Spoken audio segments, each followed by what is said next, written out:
Hello दोस्तों, ये एक काल्पनिक कहानी है और केवल मनोरंजन के लिए बनाया गया है।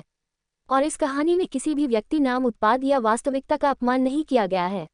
अगर आप लोग हमारे पीआरएम चैनल पर नए हैं तो वीडियो को लाइक और चैनल को सब्सक्राइब जरूर करें, ताकि हम आप तक ऐसी वीडियो पहुंचाते रहें। आपको स्टोरी अच्छी लगे तो लाइक कर दिया करें, बहुत टाइम लगता है बनाने में। धन्यवाद। एपिसोड 201। वो रिंग तुम्हारी जान की थी, है ना? किसी को पता हो ना हो, बैजनाथ के गुप्तचर ने बैजनाथ को सब कुछ बता दिया था। पर कहते हैं ना, खतरों से खेलने वाले को कभी कभी खुद भी खतरों का सामना करना पड़ता है। अंडरवर्ल्ड की दुनिया ऐसी है कि हर वक्त, हर रोज, हर घंटे, हर मिनट, यहाँ तक कि हर सेकंड जान पर खतरा बना हुआ रहता है। इसीलिए बैजनाथ अपने घर वालों के सामने कुछ नहीं कहता और अपने मुंह पर ताला लगा लेता है, क्योंकि दीवारों के भी कान होते हैं। इस वक्त अंबिका को सेव करना ज्यादा जरूरी था। वैसे तो वह खुद एक फौज है, फिर भी अपनों के दिल में अपनों के लिए डर बैठ ही जाता है। अब तक अंबिका ने आधी से ज्यादा दूरी खत्म कर चुकी थी। कुछ ही घंटे की सफर में वह अपने डेस्टिनी पर पहुंच जाती। उसके सारे बाउंसर ट्रेंड और काबिल थे। इतनी दूरी तय करने के बाद भी किसी के चेहरे पर थकान नहीं थी। अंबिका सामने देखते हुए सर्द आवाज में कहती है, गाइस रेडी? क्योंकि हमारे सामने इस कहानी का मेनन विलेन शंकराचार्य और उसके बेटे यशवंत यही है। इसीलिए हर कीमत पर चौकन्ना रहना, क्योंकि मुझे ये डील मुझे चाहिए, क्योंकि वह चीज़ मेरी है, मैं उसे किसी को भी नहीं दे सकती। और जो मेरा है उस पर सिर्फ हक मेरा है। इसीलिए इतना कहकर वह चुप हो जाती है। फिर अचानक से उसे कुछ महसूस होता है और अपनी जगह पर खड़े होकर अपना राइट हैंड को उठाते हुए सभी को हाथों से इशारा करती है कि यहाँ कुछ गड़बड़ है। करीबन 4 घंटे चलने के बाद सिद्धांत अपनी फौजी और अंबिका के ट्रेन बाउंसर के साथ आगे बढ़ रहा था।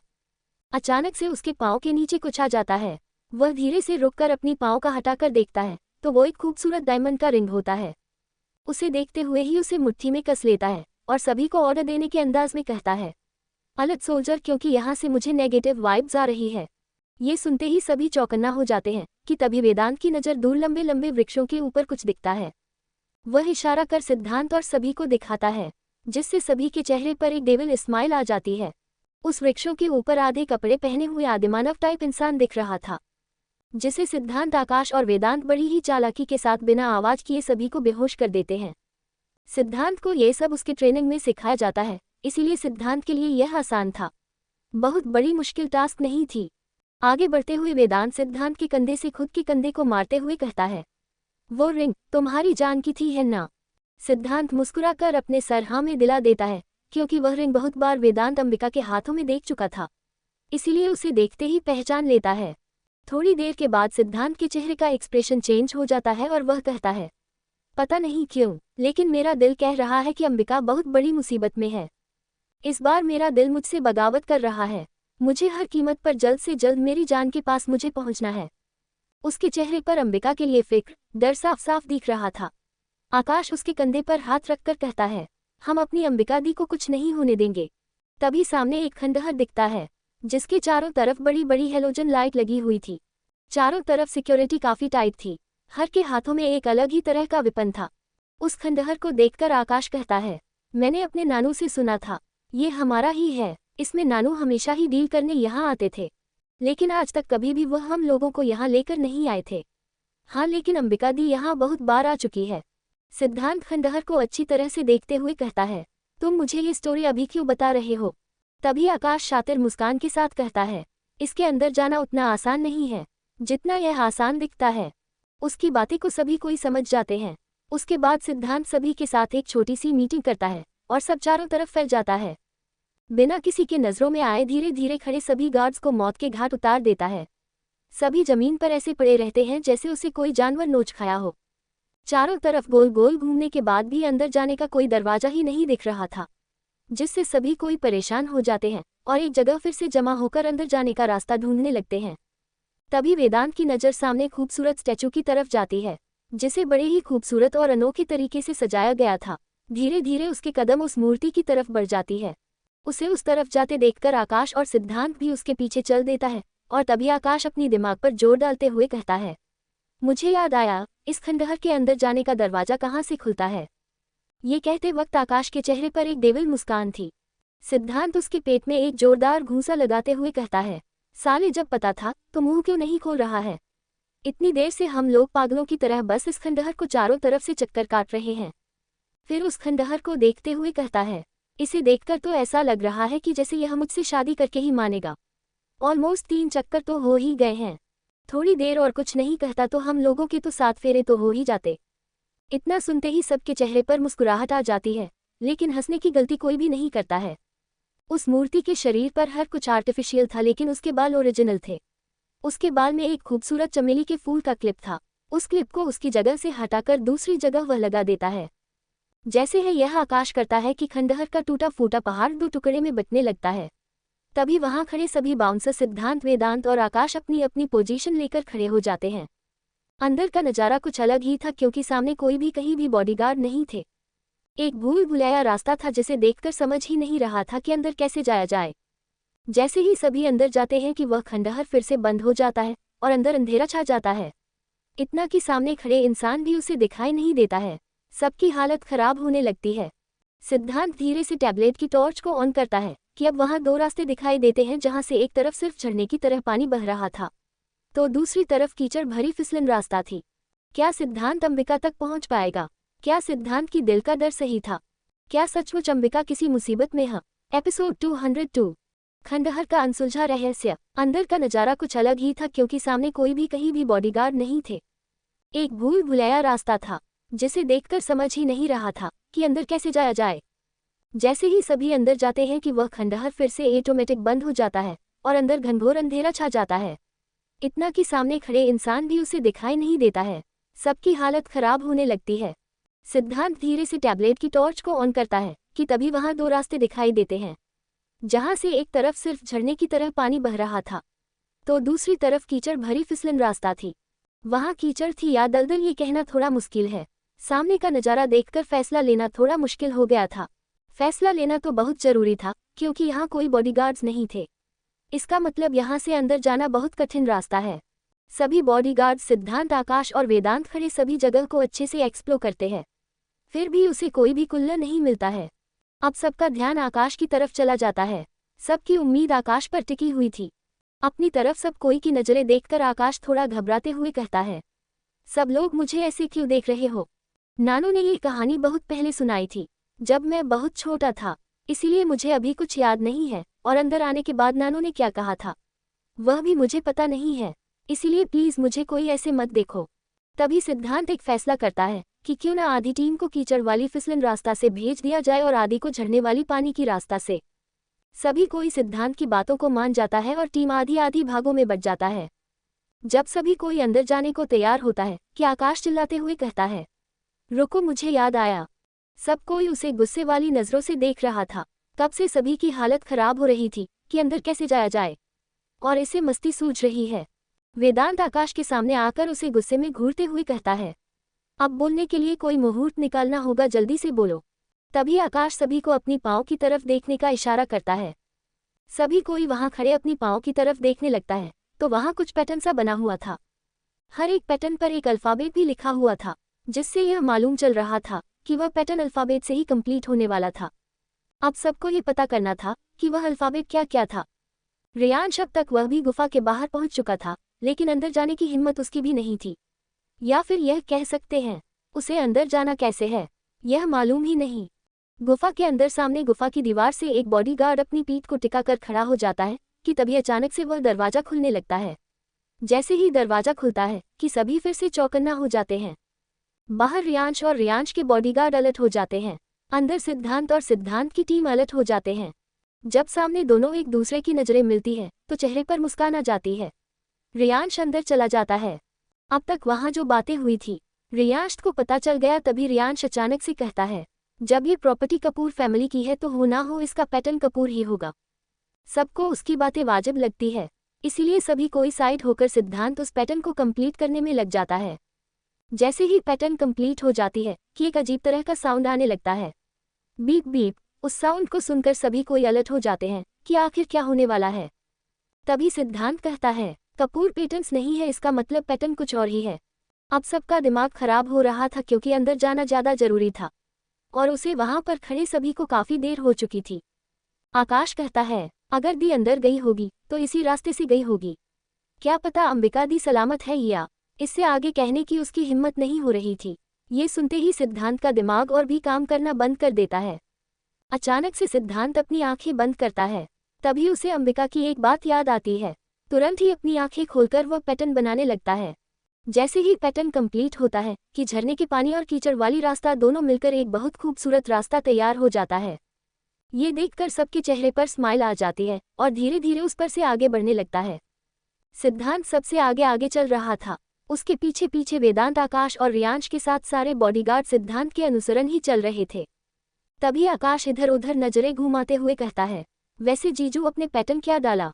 सिद्धांत आगे की रास्ता कुछ संभाल कर पार करते हुए कहता है, तुम्हारी दीदी ने बताया था कि तुम्हारे नानू के सबसे ज्यादा दिल के करीब कोई है तो वह है उसकी बेटी यानी कि आयशा। आयशा माँ। जैसे ही सभी कोई रास्ता क्रॉस करता है कि अचानक से वहां का दरवाजा बंद हो जाता है और वह सभी एक कमरे में आ जाते हैं। कमरे के अंदर हल्की हल्की रोशनी आ रही थी, इसीलिए सभी कोई अपनी अपनी पोजीशन लेकर धीरे धीरे उस लाइट की तरफ बढ़ने लगता है। जब लाइट की तरफ बढ़ते हैं तो सबकी जान हलक में अटक जाती है। सामने का नज़ारा कुछ ऐसा था कि उस चीज को देखना किसी को भी हजम करना मुश्किल हो रहा था। सभी कोई अपने अपने कमरे में चले जाने के बाद आयशा बैजनाथ के कमरे में जाकर उसकी पैरों के पास बैठकर रोने लगती है। बैजनाथ दवाई के असर से सो रहे थे। अचानक उसे एहसास होता है कि कोई उसके कदमों के पास है। वह धीरे से अपनी जगह से उठता है तो सामने अपनी बेटी आयशा को रोते हुए पाता है, जिसे देखकर उसके दिल में दर्द होने लगता है। वह अपनी बेटी को जान से ज्यादा प्यार करता था। धीरे से उसके बाल को सहलाते हुए कहता है, तुम रो क्यों रही हो? क्या हुआ मुझे बताओ। आयशा अपने पापा के सीने से लगकर रोते हुए कहती है, पता नहीं क्यों पापा, पर आज पहली बार मुझे अंबिका के लिए डर लग रहा है। वह लड़की कहीं भी जाती है, कुछ बता कर भी नहीं जाती है। उसके सीने से थोड़ा दूर होकर बैजनाथ की आंखों में देखकर कहती है, मुझे पता चला है कि वह उस जंगल वाले खंडहर में गई है जहां बहुत बड़ी डील होने वाली थी, उसे रोकने के लिए। इतना सुनकर बैजनाथ मुस्कुरा कर कहता है, तब तो और भी अच्छी बात है, वह गुफा भी उसकी है और खंडहर भी उसके हैं। उसके सारे रास्ते से वह वाकिफ है, तो डरने की क्या बात है, उसे कुछ भी नहीं होगा। चिंता की आगोश में डूबे हुए आयशा कहती है, आपको पता है ना पापा, आपके साथ काम करते हुए शंकराचार्य को कितना समय हो गया है, उसे भी उस खंडहर के बारे में सब कुछ पता है। इस बार अंबिका का सामना शंकराचार्य से है, तो आप समझ सकते हैं कि मेरी चिंता की वजह क्या है। शंकराचार्य जितना घटिया इंसान मैंने आज तक नहीं देखा है। उसने क्या क्या नहीं किया, कितनी लड़कियों को मौत के घाट उतार दिया, कितनी ही लड़कियों को सरेआम बाजार में नीलाम कर दिया, छोटे छोटे बच्चों को बेच देता है। उसका कोई ईमान ही नहीं है, तो उस पर कोई भरोसा कैसे करे? ऐसा कौन सा गलत काम होगा जो नहीं किया हो उसने? मुझे गुस्सा तो आपकी चहेती बेटी अंबिका पर आ रही है। वह भूल क्यों नहीं जाती? जरूरी नहीं है उसे लेना। वह क्यों नहीं समझती है नहीं चाहिए हमलिगों को? अपनी जगह से उठकर मुस्कुराते हुए आयशा के सर पर अपने हाथ को अच्छे से प्यार करते हुए कहता है, उसमें मेरा खून दौड़ रहा है पगली, इस खानदान का खून। इसीलिए जिस पर हम लोग का हक है वह सिर्फ हम लोग का है, किसी और के हाथों में वह तो जाने भी नहीं देगी। रही बात अपनी अम्बू की तो उसकी चिंता ना कर, उसे इस तरीके से मैंने तैयार किया है कि किसी के सामने नहीं झुकेगी। मुझे पता है पापा, वो टूट जाएगी पर झुक नहीं सकती है। इसी बात का मुझे डर है। कपूर खानदान का ऐसा कौन सा सामान शंकराचार्य के पास है जिसे अंबिका पाने के लिए इतनी तड़प रही है? सिद्धांत की आंखों के सामने ऐसा कौन सा नजारा है जिसे देखकर सबकी जान हलक में अटक गई है? क्या सिद्धांत को अंबिका मिल जाएगी? क्या अंबिका को उसका अपना सामान मिल जाएगा? एपिसोड 203, अंबिका के रचाए षड्यंत्र। मुझे गुस्सा तो आपकी चहेती बेटी अंबिका पर आ रही है। वह भूल क्यों नहीं जाती? जरूरी नहीं है उसे लेना। वह क्यों नहीं समझती है नहीं चाहिए हमलिगों को? अपनी जगह से उठकर मुस्कुराते हुए आयशा के सर पर अपने हाथ को अच्छे से प्यार करते हुए कहता है, उसमें मेरा खून दौड़ रहा है पगली, इस खानदान का खून। इसीलिए जिस पर हम लोग का हक है वह सिर्फ हम लोग का है, किसी और के हाथों में वह तो जाने भी नहीं देगी। रही बात अपनी अम्बू की तो उसकी चिंता ना कर, उसे इस तरीके से मैंने तैयार किया है कि किसी के सामने नहीं झुकेगी। मुझे पता है पापा, वो टूट जाएगी पर झुक नहीं सकती है। इसी बात का तो मुझे डर है। सिद्धांत की आंखों के सामने अंबिका को एक कुर्सी पर राशियों से बांध कर रखा था। बार बार उसके पैर के नीचे तलवे पर डंडे से वार करते जा रहा था, जिसके कारण अंबिका के पांव के नीचे का हिस्सा जख्मों से भर गया था। अब तो उसमें से खून बाहर आने लगी थी। ये देखकर तो सिद्धांत को रहा नहीं जा रहा था।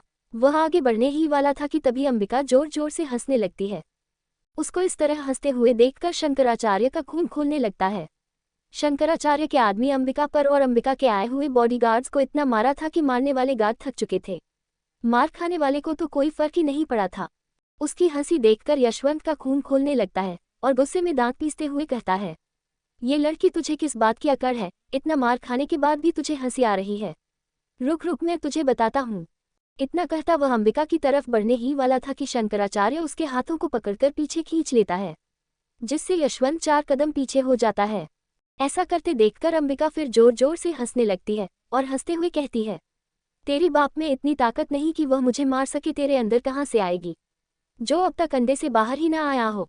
अपनी बेइज्जती देखकर शंकराचार्य को रहा नहीं जाता है और आगे बढ़कर अंबिका के चेहरे को अपने हाथों से कसकर दबाते हुए दांत चबाते हुए कहता है, रुक, आज मैं तुम्हें बताता हूँ कि मैं चीज़ क्या हूँ। थोड़ी देर के बाद झटके से अंबिका को छोड़ देता है। अंबिका के मुंह से खून आने लगा था, क्योंकि उसने उसके जबड़े को इतनी कस के पकड़ा था कि उसके दांतों से ही उसके जबड़े कट गए थे। खून थूकते हुए कहती है, नानू, या तो तू मुझे मार दे, नहीं तो अगर मैं बच गई तो सच कहती हूँ तू जिंदा नहीं बचेगा। उसकी तरफ गुस्से में देखते हुए शंकराचार्य कहता है, तेरी अंदर इतनी हिम्मत नहीं कि तू मुझे मार दे, वजह तुझे पता है। ये बात तो तू भी जानता है कि तू मुझे भी नहीं मार सकता है, क्योंकि तेरे पास जो चीज़ है मेरे बिना मदद की खुल नहीं सकती है।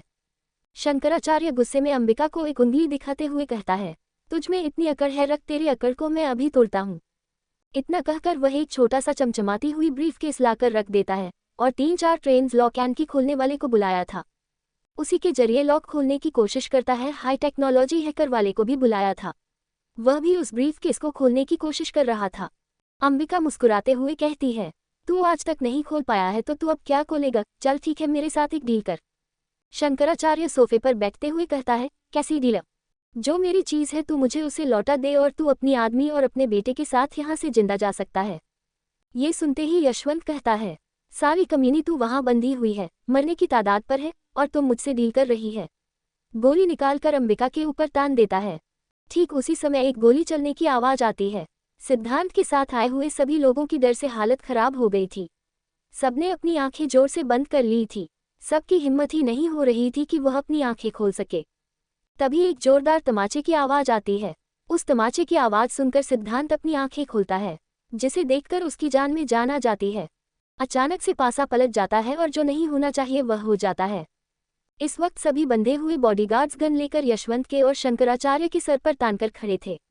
अंबिका की रस्सी खुल चुकी थी और वह शंकराचार्य के सोफे पर एक किंग की तरह बैठी हुई थी। ये कैसे हुआ, कोई समझ ही नहीं पाया। समझता भी तो कैसे, आखिर यह गुफा अंबिका की थी। वहां पर उसके आदेश के बिना एक पत्ता तक नहीं हिल सकता था। वह तो जानबूझकर वहां बंधी हुई थी ताकि शंकराचार्य जो ब्रीफकेस लेकर आया था वह छुपा के कहाँ रखा था, बस वह ये जानना चाहती थी। इसीलिए इस वक्त वह चुपचाप मार खा रही थी। सिद्धांत जब गुफा के अंदर आया तब अंबिका ने उसे देख लिया था, इसलिए अब बिना देरी किए अपना काम स्टार्ट कर देती है। और अब सिद्धांत भी अपने सारे बॉडीगार्ड के साथ शंकराचार्य के बॉडीगार्ड के ऊपर बंदूक ताने बस अंबिका के एक इशारे का इंतजार कर रहा था। सिद्धांत आगे बढ़कर अंबिका को गले से लगा लेता है, लेकिन अंबिका उसके सीने पर हाथ रखकर गले लगाने से रोक देती है। सिद्धांत की तरफ मुस्कुराकर देखते हुए कहती है, बस 2 मिनट जान। क्योंकि इस वक्त अंबिका का मिशन कुछ और था। जब तक वह उस पर अपना अधिकार जमा ना ले वह चुप नहीं रह सकती थी। एक बॉडीगार्ड को इशारा करता है। इशारे पाते ही वह ब्रीफकेस उठाकर उसकी हाथों में रख देता है। जैसे ही ब्रीफकेस उसके हाथों में आता है कि अंबिका गुस्से में उबल जाती है और अपने बैक साइड से गन निकालकर यशवंत के सर के ऊपर रख देती है। अंबिका को इतना गुस्सा क्यों आ गया?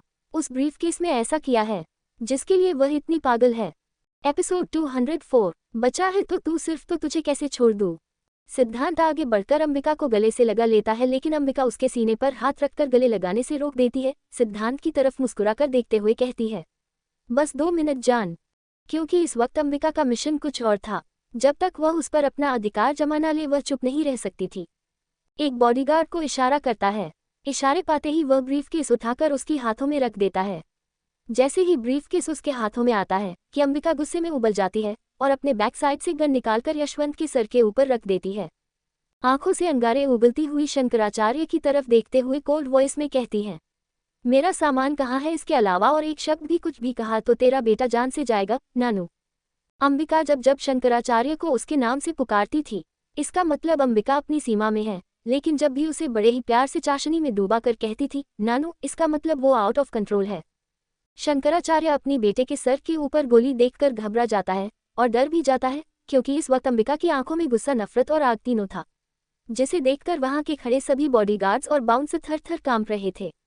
शंकराचार्य हकलाते हुए अंबिका से कहता है, देखो अंबिका, हम बैठकर बात करते हैं। अंबिका गुस्से में आंख बंद करती है और यशवंत के पांव पर गोली मार देती है। दांत पीसते हुए कहती है, दूसरी बार पूछ रही हूँ, मेरा सामान कहाँ है? तीसरा मौका मैं किसी को नहीं देती हूँ। इतना कहकर यशवंत के मुंह के अंदर गोली डाल देती है। यशवंत की गोली लगने से शंकराचार्य चिल्लाकर अपने बेटे का नाम लेता है, यशवंत। शंकराचार्य के पास अब कोई भी ऑप्शन ही नहीं बचा था। वो डर के मारे उसी रूम के कोने में एक अंडरग्राउंड अलमारी थी, उसे खोलकर लाकर के अंबिका के हाथों में रख देता है। ब्रीफकेस को देखकर समझ जाती है कि वह उसी का है। ब्रीफकेस को सिद्धांत की तरफ बढ़ा देता है और शंकराचार्य की तरफ देवल की तरह मुस्कुराते हुए यशवंत से कहती है, वैसे तुमने इतने पाप किए हैं कि तुम्हें छोड़ने का मतलब किसी न किसी मासूम की जान जाना। इतना कहकर यशवंत के मुंह के अंदर गोली चला देती है। थोड़ी देर के बाद वहां खामोशी छा जाती है। रात काफी हो चुकी थी। सारा, आयशा, अंजलि सभी कोई डाइनिंग हॉल में बैठकर सभी की नज़र दरवाजे पर थी। सभी का आने का बेसब्री से इंतजार कर रही थी। आंखों में डर, घबराहट दिख रहा था, लेकिन चेहरे पर एक दूसरे को दिलासा दे रहा था। अंजलि अपनी जगह से उठकर आयशा और कमला के बीच में बैठकर दोनों को हाथों को अपने हाथों में लेकर कहती है, रात काफी हो चुकी है माँ, चलिए डिनर कर लेते हैं। वह लोग आ जाएंगे। खाने का मन तो किसी का नहीं था, लेकिन एक दूसरे का साथ देने के लिए झूठ मूठ का ही सही डाइनिंग टेबल पर बैठकर बेमन से खाना खा लेते हैं और सभी कोई कमरे में चले जाते हैं। कमरे में जाकर भी क्या होता, कहाँ किसी को नींद आने वाली थी। सबके दिल में तो बस भगवान से प्रार्थना कर रहा था कि जल्द से जल्द घर आ जाए। अंजलि अपने कमरे में जाती है तो खाली कमरा को देखकर उसकी आंखें नम हो जाती है। हर तरफ उन पलों को याद करने लगती है जो आकाश के साथ बिताई थी। सामने टेबल पर आकाश की तस्वीर थी। उसे उठाकर प्यार से उसे चूमते हुए कहती है, इतना कुछ कहकर कितना कुछ बाकी रह जाता है। कर लूँ चाहे कितनी भी बातें आपसे, यह मन कहाँ भर पता है। कितना भी गुजार लूँ वक्त आपके साथ, वह वक्त भी कम पड़ जाते हैं। आपसे दूर अब कहाँ मेरा मन लग पाता है। मिस यू आकाश, मेरे पास आ जाओ। आपके बिना यह समय कटना बड़ा मुश्किल हो रहा है। अंबिका के इशारे से शंकराचार्य को दोनों हाथों को रस्सियों से कसकर बांधकर अंबिका के पैरों के सामने फेंक देता है, जैसे कि कोई चीनी की बोरी हो। अंबिका उसके कॉलर पकड़कर पहले खींच के 2 तमाचा मारती है।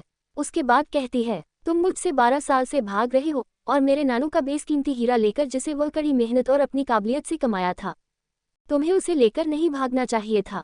मैं चाहती तो तुम्हें कब का गोली मार देती, पर मुझे तुमसे कोई मतलब नहीं था। मुझे बस मेरे नानू का सामान चाहिए था, जिसका हक सिर्फ मेरे नानू का है। वो हीरा सिर्फ मेरे नानू का है और किसी का नहीं।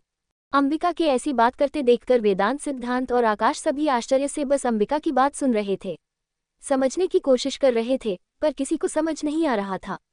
सबकी एक्सप्रेशन देखकर के अंबिका समझ जाती है और सबसे कहती है, जब मेरी उम्र करीब 8 या 10 साल की होगी, तब से मुझे नानू हर तरह का शिक्षा और कला सिखाते रहे। कभी कभी मुझे अपने साथ मीटिंग में भी लेकर चले आते थे। उसी समय की बात है, एक बहुत बड़ी डील होने वाली थी। बाहर देश से कुछ माफिया आ गए थे। यही हीरे मेरे नानू के पापा के हैं, हमारी पुश्तैनी धरोहर है। जो गद्दी पर बैठता ये धरोहर उसी की होती। कभी भी नानू उसे बेचना नहीं चाहते थे। अचानक से नानू को पता चला कि यह शंकराचार्य उसे बेचना चाहता है। ये शंकराचार्य कोई और नहीं, नानू के चचेरे भाई है, जिसकी नज़र हमेशा से हमारे राज सिंहासन और यह हीरे पर था। चील की तरह नजरें गराई बस उसी पर ताक लगाए रखता था। नानू को किसी वजह से इंडिया से बाहर जाना पड़ा। उसी वक्त शंकराचार्य एक फिरंगी से उसकी डील कर ली। ये हीरा एक कोड लॉक तिजोरी में रहता था। इसका कोड लॉक हमारे नानू और यह घटिया इंसान शंकराचार्य को पता रहता था।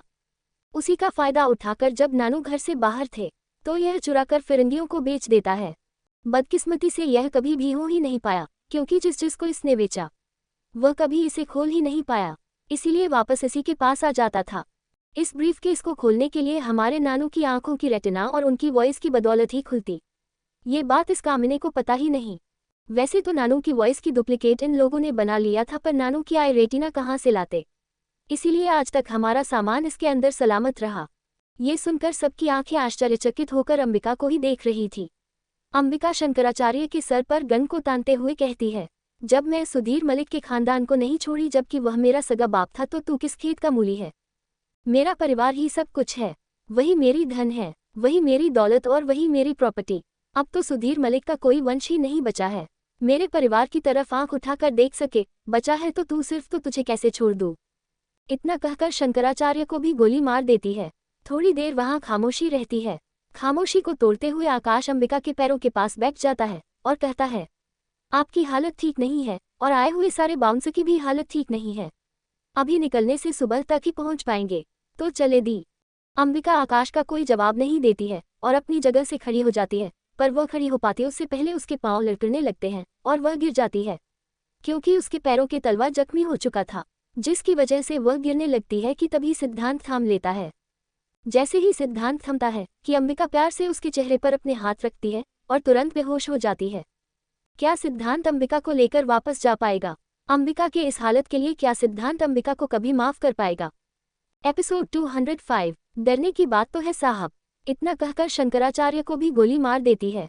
थोड़ी देर वहां खामोशी रहती है। खामोशी को तोड़ते हुए आकाश अंबिका के पैरों के पास बैठ जाता है और कहता है, आपकी हालत ठीक नहीं है और आए हुए सारे बाउंसर की भी हालत ठीक नहीं है। अभी निकलने से सुबह तक ही पहुंच पाएंगे, तो चले दी। अंबिका आकाश का कोई जवाब नहीं देती है और अपनी जगह से खड़ी हो जाती है, पर वह खड़ी हो पाती उससे पहले उसके पांव लड़खड़ने लगते हैं और वह गिर जाती है, क्योंकि उसके पैरों के तलवा जख्मी हो चुका था, जिसकी वजह से वह गिरने लगती है कि तभी सिद्धांत थाम लेता है। जैसे ही सिद्धांत थमता है कि अंबिका प्यार से उसके चेहरे पर अपने हाथ रखती है और तुरंत बेहोश हो जाती है। अंबिका को बेहोश देखकर सिद्धांत की तो सांसें ही रुक गई थी। उसे बाहों में संभालते हुए जमीन पर बैठ जाता है और अपनी लेट पर अंबिका के सर को रखकर प्यार से उसके गालों को थपथपाते हुए बार बार अंबिका का नाम ले रहा था, जान। अंबिका को बेहोश देखकर वहां पर खड़े सभी बाउंसर और बॉडीगार्ड की भी हालत खराब थी, क्योंकि उसने ही शंकराचार्य के आक्रोश अंबिका पर जो उतारा जा रहा था अपनी आंखों से देखा था, इसीलिए उसे पता है कि अंबिका की अभी क्या हालत है। बाउंसर और बॉडीगार्ड्स ने अंबिका की हालत अपनी आंखों से देखी थी। उन लोगों को तो उतना मार नहीं पड़ा था। शंकराचार्य और यशवंत अपनी सारी भड़ास अंबिका पर ही निकाली थी। उसे जितना मार पड़ा था कि अगर किसी और को पड़ता तो वो मर ही जाता। वो अंबिका है कि बर्दाश्त कर पा रही थी। एक बाउंसर आगे बढ़कर सिद्धांत को सारी बात बता देता है। जैसे जैसे वह बाउंसर शंकराचार्य की गुस्से का आक्रोश कैसे कैसे अंबिका पर फूट रहा था, वैसे बता रहा था कि सिद्धांत की आंखें गुस्से में लाल हो गई थी। उसके तन बदन में आग लग रहा था। अगर इस वक्त शंकराचार्य और यशवंत में कोई भी जिंदा होता तो सिद्धांत उसे अपनी हाथों से ही जान से मार डालता। अंबिका की हालत देखने में तो नॉर्मल लग रही थी, पर उसे कितना दर्द हो रहा था ये सिर्फ अंबिका ही जानती है, और जो उसे मार खाते हुए देखा उसे पता है। इस वक्त सिद्धांत को शंकराचार्य से ज्यादा गुस्सा अंबिका पर आ रहा था, क्योंकि यह मुसीबत उसने खुद मोल थी। अगर एक प्लानिंग करके आती तो शायद ऐसा नहीं होता, पर अंबिका बिना बताए यहाँ क्यों आई ये बात सिद्धांत को भी समझ नहीं आ रहा था। बाउंसर आगे बढ़कर आता है और सिद्धांत से कहता है, सर खंडहर के आसपास 3 से 4 गांव है, जो अंबिका मैडम के बदौलत ही चलता है, और मैं उनके साथ कई बार यहाँ आ चुका हूँ, तो गांव वाले भी मुझे पहचानते हैं। इसीलिए मैं गांव जाकर एक वेद जी को बुला लेता हूँ। सिद्धांत का चेहरा इस वक्त उदास और मायूस था, और उसने मुझे मन से ही बाउंसर को जाने की इजाजत दे देता है। जब अंबिका के बारे में आकाश और वेदांत को पता चलता है, उसकी आंखें भी नम हो गई थी। मन ही मन अंबिका के लिए उसके दिल में और भी इज्जत बढ़ गई थी। सिद्धांत उसे संभालकर अपनी बाहों में उठाता है और पास में रखे सोफे पर उसे लेटाकर उसकी हाथों को अपने हाथों में पकड़कर वही जमीन पर बैठ जाता है और प्यार से उसके हाथ सहलाने लगता है। जंगलों के बीचों बीच एक गांव होने के कारण शहरों से उनका कोई भी नाता नहीं था, इसीलिए अंबिका इस गांव के लालन पालन करती थी। उसकी जरूरत के सामान को अंबिका ही पूरी करती थी और बीच बीच में अंबिका कभी कभार गांव वाले से मिलने चली आ जाया करती थी। इसीलिए गांव वालों के लिए अंबिका किसी देवी से कम नहीं थी। जब बाउंसर गांव वालों के पास जाता है तो उन लोगों की नजरें बाउंसर के पीछे वाली रास्ते पर चली जाती है। उन लोगों के मन में आस जाग गई थी कि आज तो उनकी देवी की दर्शन हो ही जाएगी। गांव वालों की नजरों को देखकर बाउंसर समझ जाता है कि आखिर वह लोग क्या चाह रहे हैं। मायूस और उदास होकर कहता है, मैडम की हालत बहुत खराब है, मुझे एक वेद चाहिए और मेरे साथ आए हुए कई लोगों की भी हालत खराब है, तो कुछ खाने पीने की व्यवस्था भी हो जाए तो अच्छा रहेगा। ये सुनते ही जैसे गांव वाले की हालत खराब हो गई थी, सभी कोई काम पर जुड़ जाते हैं। जिसके पास जो था वही लेकर बाउंसर के पीछे निकल जाते हैं और गांव में 2-3 वेद लेकर बाउंसर धीरे धीरे खंडहर की तरफ बढ़ने लगता है। खंडहर के बाहर और भीतर अंबिका के बॉडीगार्ड चारों तरफ फैल चुके थे। किसी का खतरा नहीं था, फिर भी सावधानी रखना ज्यादा जरूरत था, क्योंकि इस जंगल में जानवर भी बहुत थे। बाउंसर आगे आगे, कुछ गांव वाले और वेद जी साथ में थे। धीरे धीरे सभी खंडहर के अंदर चले जाते हैं। अंबिका की ऐसी हालत देखकर सभी जमीन पर बैठ जाते हैं। 2 व्यक्ति आगे बढ़कर अंबिका को चेकअप करने लगते हैं और कुछ बाउंसर बॉडीगार्ड की भी हालत खराब थी, और जो दूसरे वैद्य जी आए थे उन जख्मों पर मरहम लगाने लगे थे। सभी का इलाज शुरू हो गया था। गांव वाले ने कुछ खाने पीने की व्यवस्था भी की थी। वहां सभी लोगों को देकर अंबिका के सामने बैठ जाते हैं और भगवान से प्रार्थना करने लगते हैं कि उसकी देवी को कुछ ना हो। सबकी आंखों में उदासी थी, लेकिन ऊपर वाले से प्रार्थना भी कर रहे थे। सबके चेहरे को देखकर सिद्धांत मन ही मन कहता है, जान मैं तुम्हें कभी समझ भी पाऊंगा या नहीं। आज उनकी आंखों में देखो, तुम्हें होश में लाने की कितनी प्रार्थना कर रही है। इसकी आंखों में एक उम्मीद है, बस भगवान वह उम्मीद न टूटने देना, बस वह उम्मीद मत तोड़ने देना। तुम्हें मेरी कसम जान, प्लीज होश में आ जाओ। तुम्हें इस तरह देखकर मेरी सांसें बंद हो रही है। वेद जी चेकअप करने के बाद अपनी जगह से खड़े हो जाते हैं और कहते हैं, इनका पति कौन है। ये सुनकर वहां पर बैठे सभी गांव वाले एक दूसरे की तरफ देखने लगते हैं, क्योंकि गांव वालों को ये पता ही नहीं था कि उनकी भगवान ने शादी भी कर ली और उन्हें बताया तक नहीं। फिर उन्हें अंबिका पर गुस्सा आ जाता है, लेकिन अभी भी उनकी आंखों में एक उम्मीद थी कि अंबिका को कुछ नहीं हुआ होगा। सिद्धांत घबराकर आगे बढ़ते हुए कहता है, मैं ही इनका पति हूँ। क्या हुआ, कुछ डरने वाली तो बात नहीं। वेद जी थोड़ा मायूस होकर कहते हैं, डरने की बात तो है साहब। ऐसा क्या अंबिका को हुआ जो वेद जी ने ऐसा कहा। अंबिका बिना बताए सिद्धांत को इस मिशन पर क्यों निकली थी। Episode 206 good news. Ved ji checkup करने के बाद अपनी जगह से खड़े हो जाते हैं और कहते हैं, इनका पति कौन है। ये सुनकर वहां पर बैठे सभी गांव वाले एक दूसरे की तरफ देखने लगते हैं, क्योंकि गांव वालों को ये पता ही नहीं था कि उनकी भगवान ने शादी भी कर ली और उन्हें बताया तक नहीं। फिर उन्हें अंबिका पर गुस्सा आ जाता है, लेकिन अभी भी उनकी आंखों में एक उम्मीद थी कि अंबिका को कुछ नहीं हो। सिद्धांत घबराकर आगे बढ़ते हुए कहता है, मैं ही इनका पति हूँ। क्या हुआ, कुछ डरने वाली तो बात नहीं। वेद जी थोड़ा मायूस होकर कहते हैं, डरने की बात तो है साहब। ये सुनते ही जैसे सिद्धांत के पैरों तले जमीन खिसक गई थी। आकाश और वेदांत की तो हार्ट बीट ही बढ़ गई थी और वहां पर बैठे सभी गांव वाले डर के मारे अपने अपने दामन को कसकर पकड़ लिया था और आंखें बंद करके भगवान से प्रार्थना करने लगे थे कि उस बच्ची को कुछ भी ऐसा वैसा ना हो। सिद्धांत आगे बढ़कर घबरा कर हकलाते हुए पूछता है, क्या क्या हुआ मैं मेरी।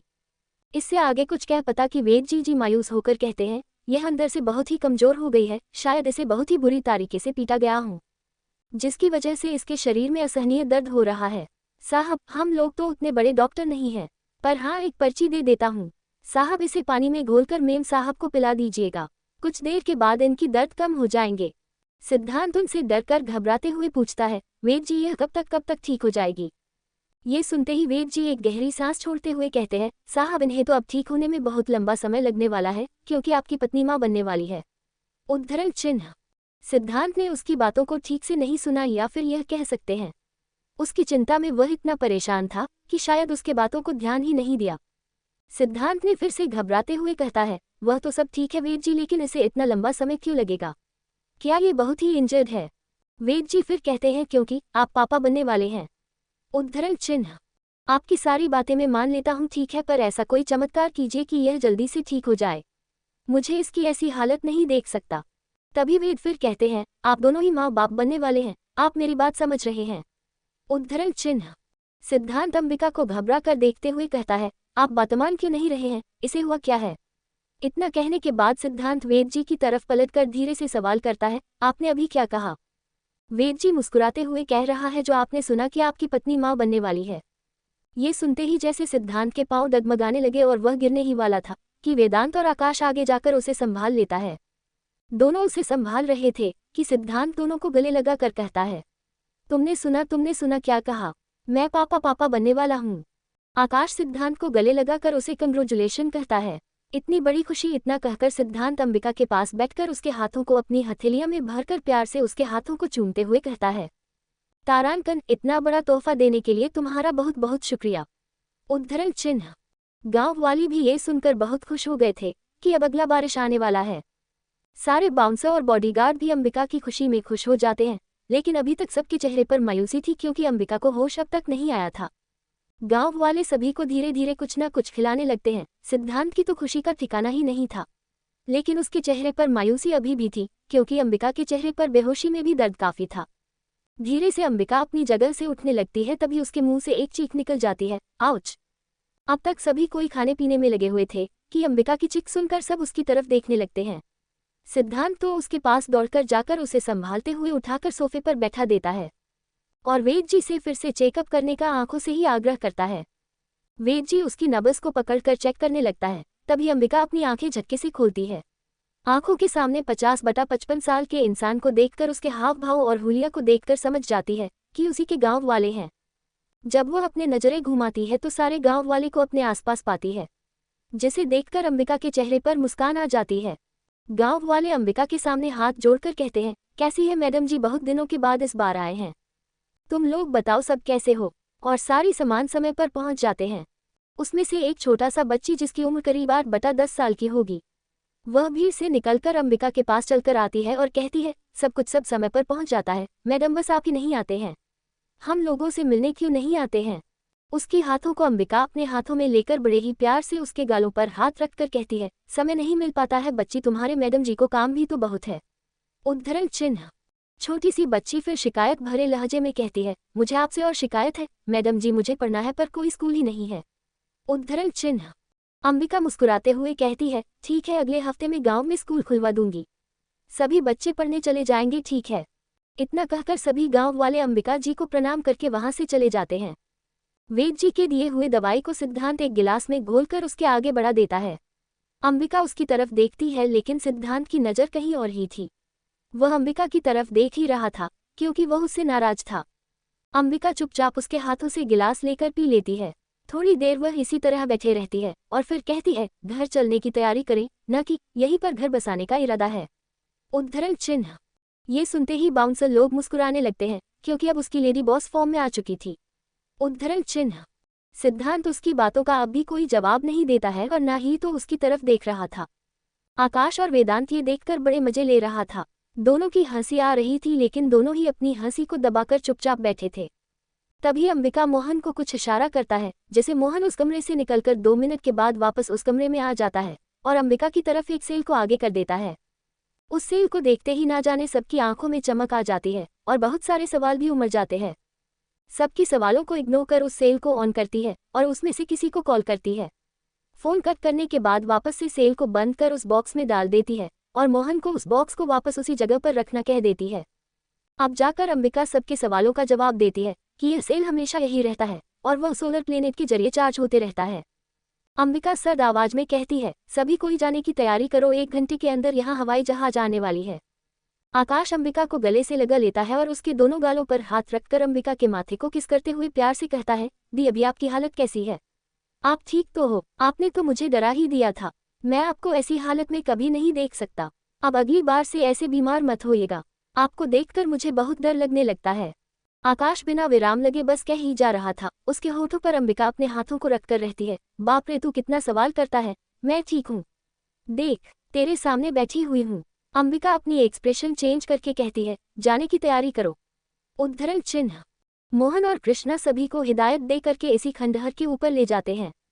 अंबिका कब से नोटिस कर रही थी कि सिद्धार्थ उसे इग्नोर कर रहा था, इसलिए उठकर सिद्धांत के पास जाने की कोशिश करती है, लेकिन उसके शरीर में इतना दर्द था, उसके पांव जख्मी होने के कारण वह फिर से लड़खड़ा जाती है। वह गिरने ही वाली थी कि सिद्धांत उसके हाथों को पकड़कर अपनी तरफ खींच लेता है और एक ही झटके में उसे अपनी गोद में उठा लेता है। आकाश और वेदांत रुककर अंबिका को देख ही रहा था कि सिद्धांत की इस एक्शन से दोनों के चेहरे पर मुस्कान आ जाती है और दोनों सर झुकाए आगे की तरफ बढ़ जाते हैं। अंबिका सिद्धांत के गले में अपनी बाहें डालकर धीरे से उसके गाल पर किस करके कान में कहती है, सॉरी सिद्धू। क्या अंबिका को पता चलेगा कि वह प्रेग्नेंट है? अंबिका ये जानकर खुश होगी या दुख? क्या अंबिका सिद्धांत को मना पाएगी? क्या सभी कोई आराम से घर जा पाएंगे? Episode 207, sorry Sidhu. अंबिका कब से नोटिस कर रही थी कि सिद्धार्थ उसे इग्नोर कर रहा था, इसलिए उठकर सिद्धांत के पास जाने की कोशिश करती है, लेकिन उसके शरीर में इतना दर्द था, फिर भी वह कोशिश कर रही थी। उसके पांव जख्मी होने के कारण वह फिर से लड़खड़ा जाती है। वह गिरने ही वाली थी कि सिद्धांत उसके हाथों को पकड़कर अपनी तरफ खींच लेता है और एक ही झटके में उसे अपनी गोद में उठा लेता है।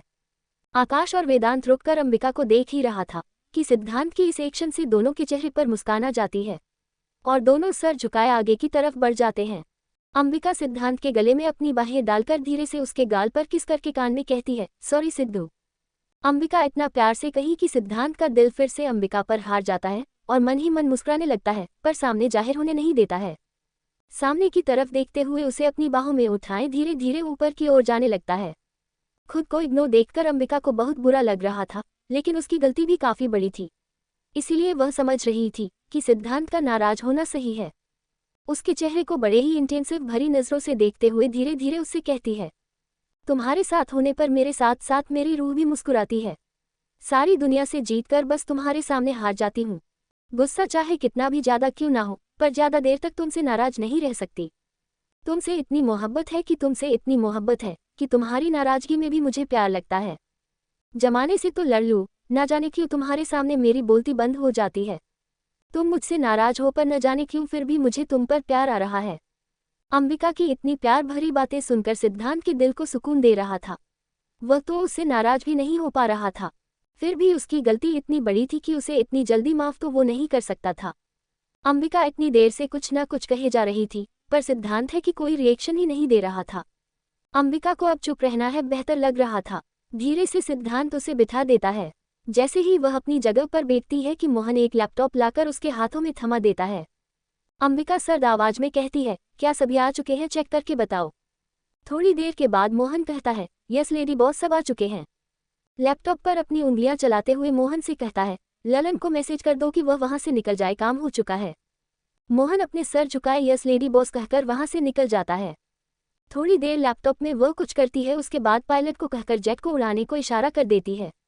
सिद्धांत उसके बगल में ही बैठा था और दूसरी साइड आकाश बैठा था। जब जेट हवा में उड़ने लगा तभी आकाश कहता है, दी आपने क्या किया। अंबिका उसकी बातों को मतलब नहीं समझ पा रही थी। आकाश फिर से अपने सवाल को अंबिका के पास रखते हुए कहता है, दी आपने इतनी देर से लैपटॉप में क्या कर रहे थे, क्योंकि यह तो कोई हम लोगों का कोई प्रोजेक्ट है नहीं, तो फिर आप इसमें क्या कर रहे थे। आकाश की आंखों के सामने लैपटॉप का स्क्रीन चल रहा था जिसे देखकर उसे कुछ समझ नहीं आया। प्यार से आकाश की तरफ देखते हुए कहती है, खंडहर को अब दूसरा लॉक कर रही थी क्योंकि यह लॉक सबको पता चल चुका है, इसीलिए। लैपटॉप दूसरी साइड रखकर अपने सर को पीछे सोफे से टीका लेती है। उसे देखकर ऐसा लग रहा था कि उसके पूरे बदन में असहनीय दर्द हो रहा था और उसका सर भी दर्द से फटा जा रहा था। थोड़ी देर में जैक कपूर मेंशन के ग्राउंड में लैंड हो जाता है। सब धीरे धीरे उसमें से उतरने लगते हैं। तभी अंबिका भी उतरने के लिए खड़ी होती है, लेकिन उससे पहले सिद्धांत उसके हाथों को पकड़कर बैठने का इशारा करता है। अंबिका गहरी सांस छोड़ते हुए कहती है, सिद्धांत इस वक्त मुझे खुद अपने पैरों पर चलकर जाना होगा, नहीं तो माँ को एहसास हो जाएगा। आकाश अपनी जगह से उठकर जाने ही वाला था कि वापस से मुड़कर अंबिका के पास बैठकर उसके दोनों हाथों को अपने दोनों हाथों में थाम कर सिद्धांत से कहता है, दी को जितनी भी चोट आ जाए पर यह कभी भी माँ के पास जाहिर नहीं करती, लेकिन माफ कीजिएगा दी, आज मैं जीजू के साथ हूँ। आपकी हालत वाकई खराब है, इसीलिए आप अपने पैरों से नहीं चलकर जाओगी। इतना सुनकर अंबिका गुस्से में दोनों को घूर कर देखते हुए कहती है, क्या बात है, आज मुझसे ज्यादा तुम्हें तुम्हारी जीजू सही लग रहे हैं। आकाश अपनी जगह से उठकर जाते हुए कहता है, सच में दी आज सिद्धांत जीजू सही है। इतना कहकर वह जेट से बाहर निकल गया। अंबिका आकाश की बातों को इग्नोर कर अपनी जगह पर खड़ी हो जाती है कि वह लड़खड़ा जाती है। सिद्धांत गुस्से में उसे अपनी बाहों में उठाकर उसकी तरफ एक कोल्ड लुक देता है, चेतावनी भरी लफ्ज में कहता है, अगर एक बार भी तुमने मेरी बात काटने की कोशिश की तो आगे मैं क्या करूंगा कि तुम सोच भी नहीं सकती। इसीलिए चुपचाप मैं तुम्हें जो कहता हूँ वही करो। आज पहली बार सिद्धांत अंबिका से ऊंची आवाज में बात की थी, पर उसमें भी अंबिका की ही भलाई छुपी हुई थी। लेकिन उसे इस तरीके से बात करते देखकर अंबिका को उस पर गुस्सा आ गया और अपने दोनों हाथ फोल्ड करके मुंह को फुलाकर दूसरी तरफ देखने लगती है। इस वक्त अंबिका बहुत ही क्यूट, बहुत ही प्यारी लग रही थी। उसे देखकर सिद्धांत अपने मन में कहता है, इसका कुछ नहीं हो सकता। जैसे ही सिद्धांत उसे अपनी गोद में लेकर नीचे उतरता है कि सामने एक बहुत बड़ी डॉक्टर की टीम खड़ी थी। उस टीम के देखने के बाद हैरानी से सिद्धांत अंबिका को देखता है। अंबिका कुछ कहती उससे पहले ही ललन कहता है, मैडम आपने जैसा कहा था वैसा सब कुछ हो गया। वहां डॉक्टर की टीम क्यों खड़ी थी? क्या सिद्धांत अंबिका से अब भी नाराज है? Episode 208, lady boss is pregnant. इस वक्त अंबिका बहुत ही क्यूट, बहुत ही प्यारी लग रही थी। उसे देखकर सिद्धांत अपने मन में कहता है, इसका कुछ नहीं हो सकता।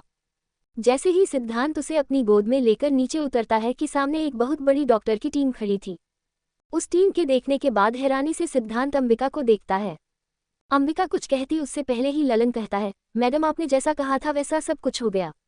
अंबिका उस डॉक्टर की तरफ देखते हुए अपनी सर्द आवाज में कहती है, सभी को अच्छे से चेकअप करो, फुल बॉडी चेकअप होनी चाहिए।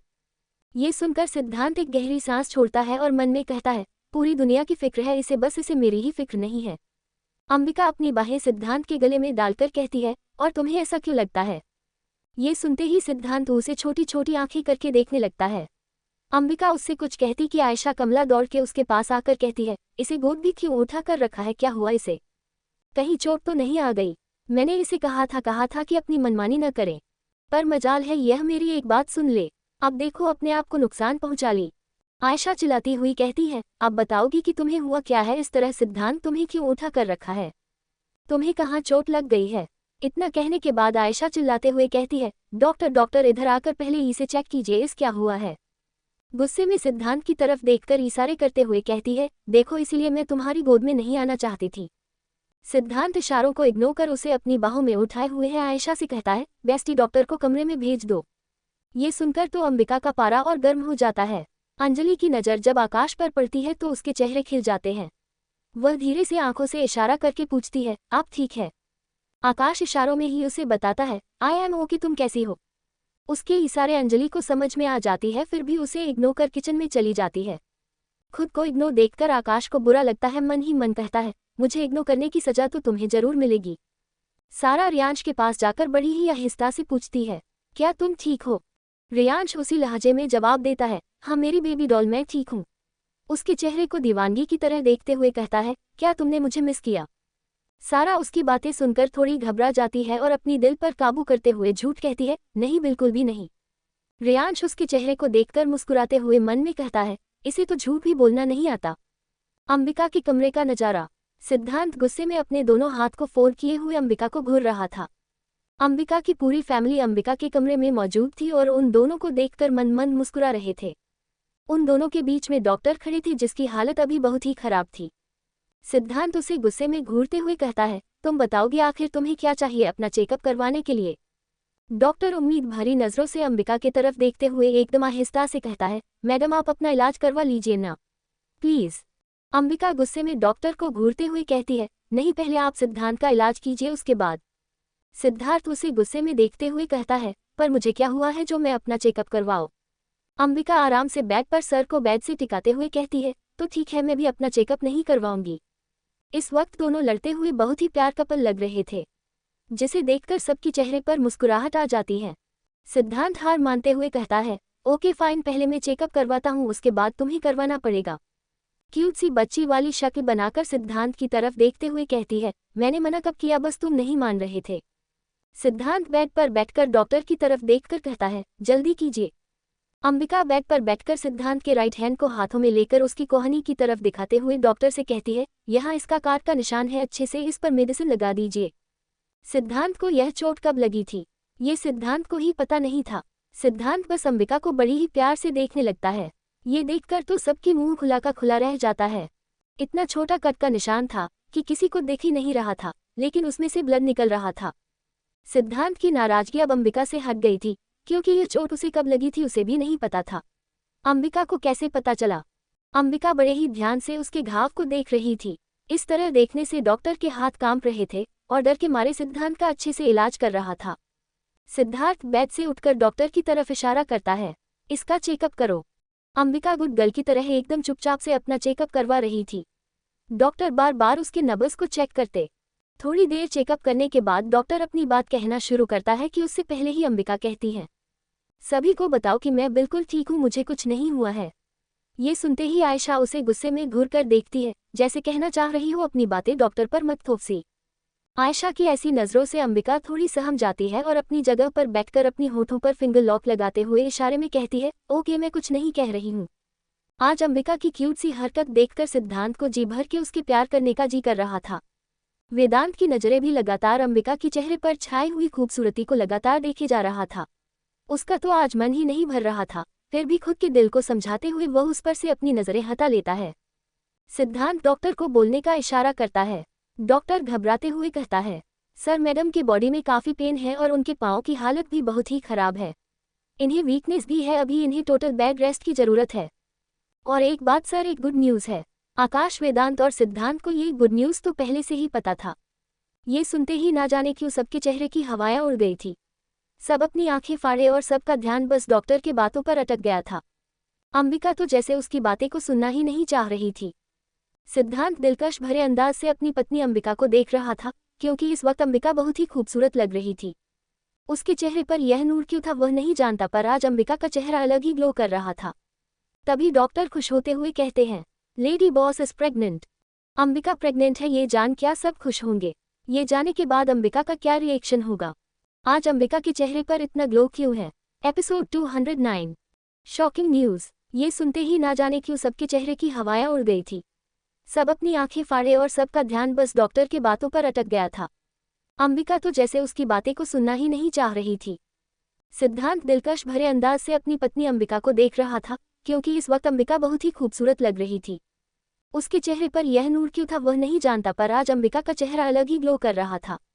तभी डॉक्टर खुश होते हुए कहते हैं, लेडी बॉस इज प्रेग्नेंट। अब इन्हें कुछ ज्यादा ही सतर्क रहना होगा और बेड रेस्ट तो बहुत ही जरूरी है, क्योंकि यह बहुत ही वीकनेस है। ये सुनकर तो सबकी आंखों में एक चमक आ गई थी। सबकी उम्मीद जो थी वह आज पूरा हो गया। आयशा इतनी खुश थी, जिसके चेहरे से ही पता चल रहा था। कुछ यही हाल कमला और बैजनाथ जी का भी था। अशोक को तो ये सुनकर झटका ही लग गया था, उसकी भांजी प्रेग्नेंट है। वह इस चीज को स्वीकार ही नहीं कर पा रहा था। यह उसके लिए बहुत बड़ा शॉकिंग न्यूज़ था। डॉक्टर के इतना कहने के बाद अंबिका उसे गुस्से में कहती है, हो गया तुम्हारा, तुमने सारी बात सबको बता दी, अब तुम यहाँ से जा सकते हो। आप लोगों को पता चल गया ना, मुझे कुछ नहीं हुआ है, बस मुझे रेस्ट की जरूरत है। डॉक्टर उसे फिर से कहता है, मैडम आपको बहुत ज्यादा रेस्ट की जरूरत है, क्योंकि आप प्रेग्नेंट है। हाँ वही जो तुमने। अब जाकर अंबिका को रिलीज हुआ कि डॉक्टर उसे क्या कहा। वह डॉक्टर की तरफ देखकर धीरे से पूछती है, क्योंकि उसे खुद के कानों पर विश्वास नहीं हो रहा था। तुमने अभी क्या कहा, फिर से दोहराओ। अंबिका के इतने प्यार से पूछने पर डॉक्टर घबरा जाता है और डर कर धीरे से कहता है, यस मैडम आप प्रेग्नेंट है। ये सुनते ही अंबिका जोर से बोलते हुए बिस्तर पर बैठ जाती है। व्हाट? अपनी आंखें फाड़े बस डॉक्टर को ही देखते रहती है कि अचानक से वह बिस्तर पर बेहोश हो जाती है। जब तक सिद्धांत उसे संभालता वह बिस्तर पर गिर चुकी थी। सिद्धांत उसे फिर से चेकअप करने का इशारा करता है। थोड़ी देर चेकअप करने के बाद डॉक्टर कमरे से सबको बाहर जाने का इशारा करता है। बाहर जाकर डॉक्टर को सारे घर वाले घेर कर खड़े रहते हैं। सबको नजर अपनी तरफ देखकर डॉक्टर थोड़ा मुस्कुरा कर कहते हैं, रिलैक्स, उन्हें कुछ नहीं हुआ है, बस उसे इस बात की उम्मीद नहीं थी इसीलिए वह बेहोश हो गई है। जस्ट उसके लिए ये एक शॉकिंग न्यूज़ था, बस और कुछ नहीं। कुछ दवाएं लिखकर सिद्धांत की तरफ बढ़ाते हुए कहता है, आज इन्हें याद से दे दीजिएगा, कल इन्हें अस्पताल लेकर आ जाएगा, अल्ट्रासाउंड करके पता चलेगा। आयशा आगे बढ़कर खुश होकर और थोड़ा घबराते हुए कहती है, क्या वह ठीक है, सचमुच में उसे कुछ नहीं हुआ? आयशा के चेहरे पर इस वक्त मिले झूले भाव थे, क्योंकि वह इस वक्त खुद ही कंफ्यूज थी। क्या सचमुच में उसकी बच्ची एक बच्चे को जन्म देने वाली है? डॉक्टर गुप्ता इस फैमिली के पुराने डॉक्टर थे, इसलिए उसे अंबिका का गुस्सा और घरवाले के बारे में सब कुछ पता रहता है। आगे बढ़कर आयशा के कंधे को पकड़कर उन्हें समझाते हुए कहता है, हाँ मैडम आपकी बेटी बिल्कुल ठीक है, बस थोड़ा सा रेस्ट करने के लिए कहिए और थोड़ा उसे काबू में रहने के लिए भी। इतना कहकर डॉक्टर चला जाता है। आयशा इतनी खुश थी कि सिद्धांत को गले से लगाकर कहती है, thank you thank you thank you, इतनी बड़ी खुशी देने के लिए। इतना कहकर उसके चेहरे को अपने हथेलिया में भरकर उसके फोरहेड को बड़े ही प्यार से चूम लेती है। अंजलि की सुनते ही आकाश को गले से लगा लेती और कहती है, आपने सुना, दी प्रेग्नेंट है, इसका मतलब आप मामा बनने वाले हैं और मैं मामी। आकाश भी उसके कमर पर हाथ रखकर उसे कसकर गले लगा लेता है। सारा और रियांश भी खुश होकर एक दूसरे को हक करके एक दूसरे को बधाइयां दे रहे थे। आयशा अशोक और कमला को गले से लगाए हुए कहती है, आज मैं बहुत खुश हूँ भाई, क्योंकि मैं नानी बनने वाली हूँ और आप लोग भी नाना नानी। सबके चेहरे पर खुशी झलक रही थी, ऐसा लग रहा था कि कपूर फैमिली में मैं खुशियों की बारात आ गई हो। सभी कोई खुश थे। तभी बैजनाथ जी अपनी कड़क आवाज में कहते हैं, ठीक है सभी थक चुके हैं, नीचे आकर कुछ खा लो, उसके बाद सभी रेस्ट करने चले जाना। खाने के बाद सभी कोई अपने अपने कमरे में रेस्ट करने चले जाते हैं, क्योंकि इतनी बड़ी जर्नी के बाद वाकई काफी सभी थक चुके थे। परियांश को आज रात के लिए यही रोक लिया गया था। सिद्धांत जब कमरे में आता है तो अंबिका एकदम गहरी नींद में सोई हुई थी, जैसे उसे दुनिया की कोई फिक्र ही ना हो, पर उसके चेहरे पर अब भी एक नूर था। प्यार से उसके फोरहेड पर किस कर लेता है और धीरे से उसके कपड़े चेंज कर देता है। अंबिका पर वह नूर कोई आम नूर नहीं था। जब कोई लड़की प्रेग्नेंट होती है तो वह नूर उसके चेहरे पर आ ही जाती है। कुंदन अमृता के पास खड़ा था, गले लगाते हुए कहता है, आज मैं बहुत खुश हूँ क्योंकि हमारे मैडम प्रेग्नेंट है, भगवान करे उसे सारी खुशियां नसीब हो। अमृता उसे धीरे से दूर होकर आहिस्ता से कहती है, जब आपने सुना कि मैं प्रेग्नेंट हूँ क्या तब आप खुश नहीं थे? ये सुनकर कुंदन अमृता की आंखों में देखकर उसके फोरहेड पर किस कर लेता और कहता है, मैं बहुत खुश हूँ कि मैं पापा बनने वाला हूँ, और कौन ऐसा इंसान है जो ये सुनकर खुश नहीं होगा। लेकिन आज जो हमें यहाँ तक इस मुकाम तक पहुँचाया है, आज उसकी खुशी में खुश होना क्या गलत है? अमृता धीरे से अपने सर को नामे हिलाकर कुंदन के गले लग जाती है और कहती है, खुश तो मैं भी बहुत हूँ। सारा के कमरे में रियांश उसे अपनी बाहों में भरकर धीरे से उसके कानों में कहता है, तुमने मुझे मिस नहीं किया, राइट? सारा उसकी बातों को सुनकर अपने आप को रियांश के सीने में छुपाते हुए धीरे से अपने सर को नामे हुला लेती है। रियांश उसे खुद से दूर होकर उसके चेहरे को अपने हथेलियों में भरकर दीवानों की तरह उसे देखने लगता है। इस वक्त सारा का नजर नीचे रहता है, लेकिन उसके चेहरे पर मुस्कुराहट अभी भी बरकरार थी कि वह कितनी बड़ी झूठी है।